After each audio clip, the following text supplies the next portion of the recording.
What'd you make of Sirianni, kind of having a set to with some fans, and then brought his kids to the press conference afterwards? Some of the media members were like, well, I couldn't ask him about, his job security despite the win with his kids sitting there.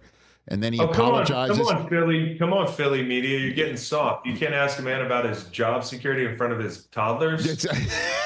Pretty much, that's the way, and then he apologized saying that, he just got, he kind of lost himself. But also you're hearing some Jalen Hurts is saying, I asked him to be that sort of guy. We want him to be that guy. I mean, it's a big week going to the Giants, too, with Saquon. This is the entree or the backdrop of this week. What are your 2 cents on the Eagles, Chris? Gotta win this game. I don't think anybody's freaking out if Jalen played the way he played, which was fine, and you win that game 20-6 or 20-7.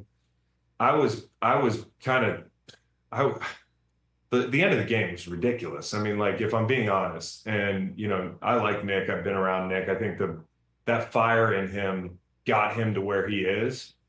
But once you're there, you have to taper that a little bit, and you have to act like a head coach. And, at the end of that game, I didn't think he acted like a head coach when he was leaving the building in Kansas City, taunting fans who enjoyed a Super Bowl at your expense a few months earlier. And you're jawing at him after a regular season win. To me as a player, there are times when you have to act like the adult in the room, especially in today's NFL where there's not a lot of veterans. And you look at this team, there aren't a ton of veterans, especially on the defensive side of the ball, that you can kind of hang your hat on as being leaders. So I need the coach to act like an adult. And I think he understands that. And I'm sure somebody talked to him about it. But more concerning than that is leaving that team in the game. And one of the biggest decisions of the game for me was dropping back to pass, checking into a shot on 3rd and whatever it was. I think it was maybe 3rd and 1 at the end of that half. And there's no hots. We're running 4 verts. The entire team is on the line of scrimmage. They're bringing pressure, and you end up taking a sack. And what happens? Of course, you get a field goal blocked.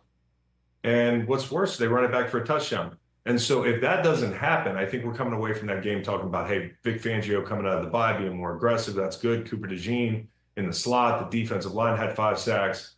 But instead, it's all overshadowed by that decision and the end of the game antics. So I think if they go take care of business against the Giants, who are very tough out, like we've seen that, this is not a foregone conclusion.